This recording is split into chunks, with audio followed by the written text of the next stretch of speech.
Praise the Lord. Greetings to all in the matchless and marvelous name of our Lord and Savior Jesus Christ. I thank and praise God for this wonderful opportunity that the Lord has granted for us. And today, please allow me to draw your attention to one of the most important commands that the Lord has given for us. That is, as a Christian, as a believer, the Lord has given us some institutions, and in that, the Lord's Supper, baptism and Lord's Supper are the two important commandments that the Lord has given for the church. So many of us misunderstood the concept of Lord's Supper. Many of us misunderstood the real essence of Lord's Supper. Though the Passover was an important practice, an important ritual for the Jewish people, because it was commanded by God Himself to remember how the Lord has delivered them from the 10 plagues and how God has delivered them miraculously from the Egypt.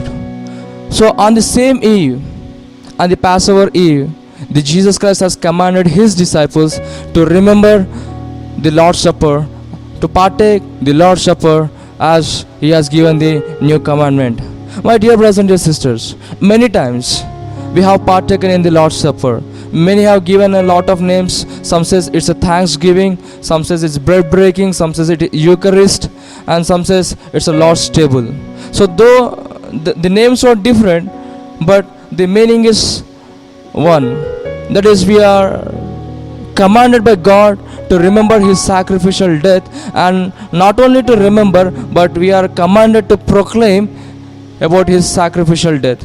So Apostle Paul, in the book of 1 Corinthians chapter 11 verse 23-4 following, he has given us a wonderful instructions how we need to partake in Lord's table. Dear brothers and dear sisters, before we enter into this passage, let me tell you that though Apostle Paul had got the vision about the resurrected Christ, but throughout the New Testament, he is the one who has given a clear description about the sufferings of Jesus Christ. Even when we compare to the passion narratives which were explained by Apostle John in John's Gospel, compared to that passion narratives, the Apostle Paul's description was very clear. How he got suffering, how he endured that sufferings. When he mentioned about the book of Philippians, about the kenosis passage, emptying himself, how Apostle Paul was portraying about these sufferings of Jesus Christ. Though He was God, He left everything. He came down to the earth and took the form of servant, and He endured sufferings even unto the death on the cross. Here, in the same passage, Apostle Paul is explaining to the church how we need to partake. Because sometimes it depends upon the church. Sometimes the people, the church may take, or they may come together to partake in the Lord's table once in a month, yeah, once in a week. Even there are some churches that will partake in once in a year. So, but today, have you ever realized the significance of Lord's Supper? Why God has commanded us to partake in this Lord's table? Why we are given this commandment? Of course, commandment means we need to obey without any reason, without any,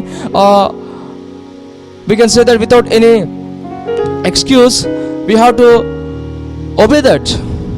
So this morning, as I was meditating, as I was preparing myself for the Lord's Supper, here there are certain things that Lord spoke to my heart, which I would like to share with you all. The first thing, when you read the book of 1 Corinthians chapter 11 verse 23-4 following, for I received from the Lord what I also passed unto you. The Lord Jesus, on the night He was betrayed, took bread, and when He had given thanks, He broke it and said, this is my body which is for you, do this in remembrance of me. In the same way, after supper He took the cup, saying, this cup is the new covenant in my blood, do this whenever you drink it in remembrance of me. Before we go to the other verses, I would like to share here, the Lord Jesus has given a message to the church. The message is that we should not forget that we all are the messengers of new covenant.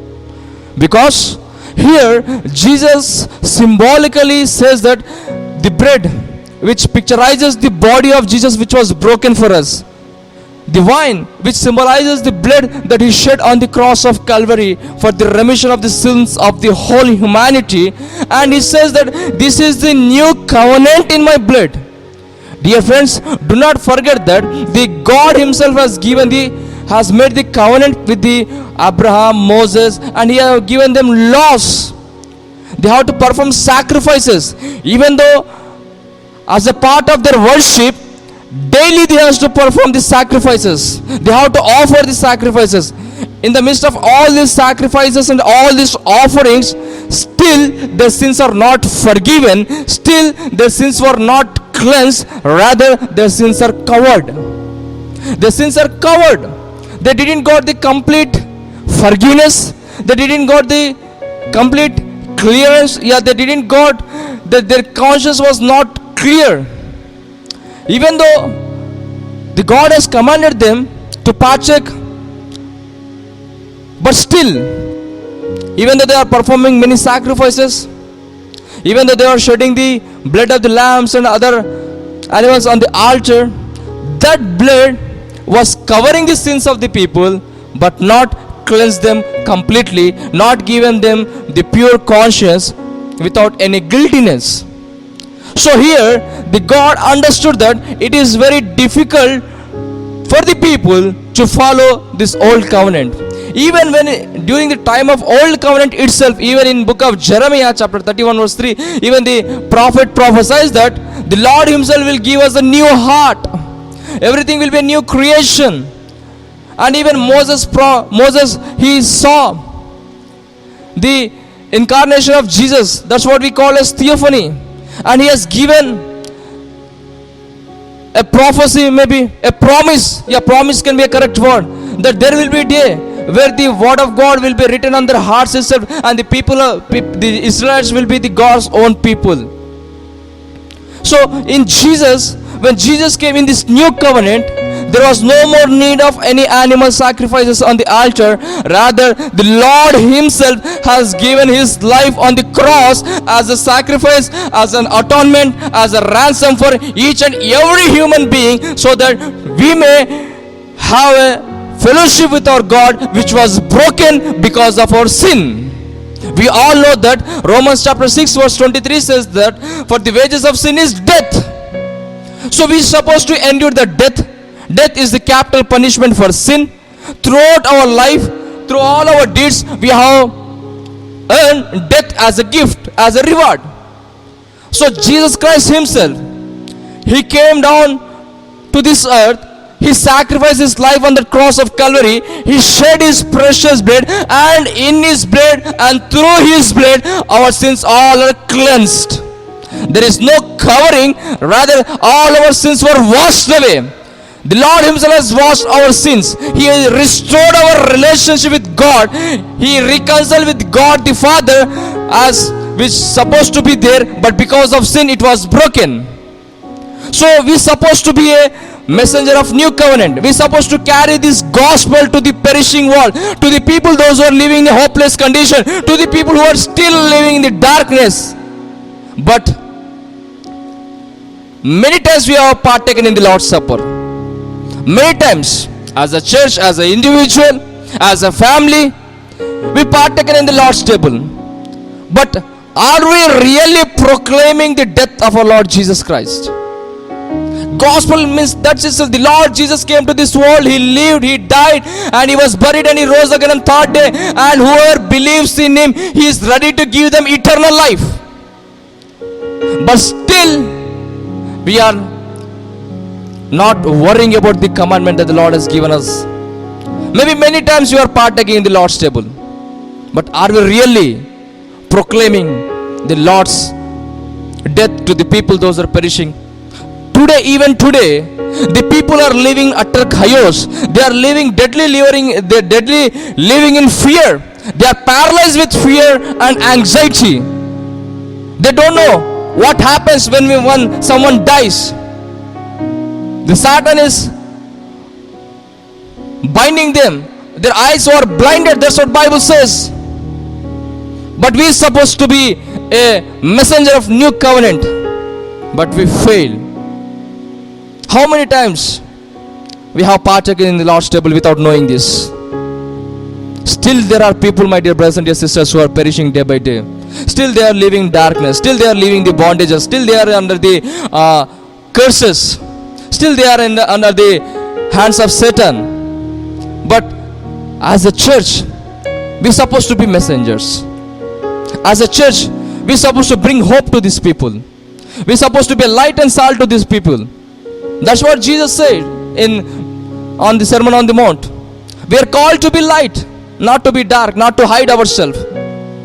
Maybe Lord has granted us 1,000 opportunities, maybe numerous opportunities, but how many times we have utilized those opportunities to preach the gospel, to proclaim the Lord's death to those people so that they can live. Jesus says in John chapter 10 verse 10, the thief comes to steal, kill and destroy, but he came to give us life, life in abundance. Life in abundance.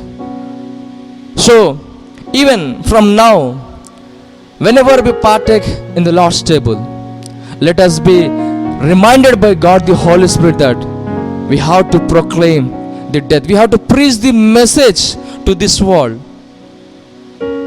That's what Jesus has commanded to us.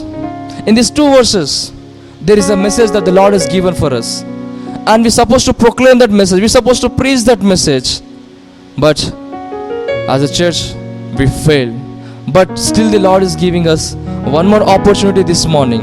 As we are very near to His second coming, shall we take this commandment as very serious? Let us awake from our sluggardness and let us fix our eyes towards Jesus and let us proclaim the message that the Lord has given for us, so that the perishing people may accept Jesus Christ and they may come to know the saving knowledge of our Lord and Savior. Jesus commands that do this in remembrance of me. First, there is a message in this. Second, there is a mandatory that we must compulsory, we need to follow certain instruction. That instruction is we need to remember the Lord's suffering. Dear brothers and dear sisters, we are supposed to take our cross. We are supposed to hang on that cross. We are supposed to die because of our sins. But the Lord Jesus Christ paid the price as a ransom by sacrificing His own life. Are we still remembering? Sometimes even when we preach, there are people who take God's grace as granted. They say that yes, however we want to live, we can live throughout all the days, and on the Lord's Supper we can come, we can ask God's forgiveness, He is ready to cleanse us, then we can live as we like. No, my dear brothers and dear sisters, once if you remember the sacrificial death, the sufferings, the agony, the pain that the Lord has underwent through, we will never ever dare to take God's grace and mercies as granted. We will never take as a granted, because we have not understood the seriousness of His sufferings. Sometimes when the thorn pierces our fingers, we'll pain in such a way that we'll shout and we'll scream. But just think about our Lord Jesus Christ. The crown of thorns was placed on His head, and those thorns were piercing His nerves and veins. Just think about how much agony that He endured. Even in the Garden of Gethsemane, before He endured that suffering, He prayed to Abba Father, Father, if it is Thy will, take away this cup from me. Because He knew what this suffering has to go through, what kind of sufferings He has to endure. We never understood this seriousness. He was rejected. Even when you read the book of Isaiah chapter 53, please, if you get some time, please meditate on book of Isaiah chapter 53, what the Lord Jesus was endured, how much pain He endured, how much sufferings He endured. He was despised, He was rejected, there was no beautiness, He was pierced, He was wounded, and more. We have never taken the sacrificial death of our Lord and Savior Jesus Christ as a serious. Because if once we understood the seriousness, we will never ever dare to commit sin. We will never allow Satan to work in our life. We will never give an opportunity to tempter to tempt us. But we always yield to temptation because we are much worried about our physical life than our spiritual life. We are much concerned about our physical well-being than our spiritual well-being. We have never understood this seriousness. If we are supposed to endure that pain, on that day we will realize that what is the cost of sin? What is the cost that the Lord Jesus Christ paid on that cross? What is the price that He has paid? On that day we will understand. But by His grace, by His mercies, by His unchanging love, He took our place and He died for all our sins. If we again and again, if we are committing sins, my dear brothers and dear sisters, again and again we are crucifying our Lord Jesus Christ on that cross. Once is enough. He endured much pain, that's enough. He endured much sufferings and agony, that's enough. Again and again, if we are crucifying Him, just think, if someone is piercing our old wounds, how much pain we will get, how much pain that we have to endure, how much pain we will feel. We are not able to understand this seriousness. Here the Lord is giving the mandatory. Whenever you are partaking in the Lord's table, whenever you are stretching your hands towards the cup and the bread, remember His sacrificial death. Remember His sufferings. Remember the blood that He shed on that cross. Remember the agony. When we look towards the cross, how can we dare to commit sin, my dear brothers and dear sisters? How can we take it lightly, or how can we take it as easily? I don't know how much you are thinking about seriously, but today let our eyes be opened, my dear brothers and dear sisters. Let us consider this. We have been commanded by the Lord to remember His sacrificial death. That is the mandatory. First, remember the message. We are the messengers of new covenant. Second, there is a mandate that we have to remember the sacrificial death of our Lord and Savior Jesus Christ. Third, there is a manner that the Paul has given the instructions to the church that how we need to follow or how we need to partake in the Lord's table. So there are two manners. One is unworthy and second one is worthy. Apostle Paul gives a clear warning to the church that we have to assess ourselves. We have to examine ourselves. We should not partake in unworthy manner, because many of us partaken in an unworthy manner. As a result, we got sickness. Even some went to some more extent till even death. Here how Apostle Paul says, because the people partake in the Lord's table in a unworthy manner, that's why they become weak, they become sick, and at last they died. So in which manner we are partaking? Are we partaking in a worthy manner? Yeah, unworthy manner. Here, in order to partake in a worthy manner, Apostle Paul has given a lot of instructions. First, we need to assess ourselves. We need to examine our lives. Are we really worthy? Are we really worthy to partake in the Lord's table? That's why even in Jesus Christ, in Beatitudes, He has given this. Blessed are those who are poor in spirit, for theirs is the kingdom of God. Sometimes we partake in the Lord's table thinking that if I am not partaking in the Lord's table, what pastor might think about me? What the people might think about me? In order to please men, we are partaking in Lord's table, but just we need to rethink. Are we really pleasing God with our life or not? If once we stretch forth our hands to partake in the Lord's table, how it will be? Have you ever considered that? Because by partaking in unworthy manner, we are losing the significance of Lord's Supper. I have heard a story from my spiritual mother. She was sharing that there was a people who was working with them in different state in a hospital. So they partake in the Lord's table in an unworthy manner, and on the same week or same month, I can't remember correctly, but on the same week he fell down from a building and he passed away. it is real. It is, we need to think something seriously. He has given a lot of how much we are worthy. If really we are in poor in spirit, it is not literal poverty, financial poverty. Rather, if we are meek, if we are considering that we are utterly, we are unworthy to come before God, that repentance, that heart will take us more and more closer to God. You know, Jesus Christ shared a parable in Luke chapter 18. There were two people who came to temple. One was Pharisee and another was a tax collector. They both came to church. Maybe they both came to temple, Jerusalem temple. The Pharisee, he was boasting about himself. He was boasting about his religious. He was boasting about his moral life. He was boasting about his life. And at last he says, Lord, I thank you that you have not made me as this tax collector. And another side, the tax collector, he was beating his chest, and even he was not bold enough to lift his eyes towards the heavens. And he wept and he prayed. You know what Jesus said? The tax collector was justified.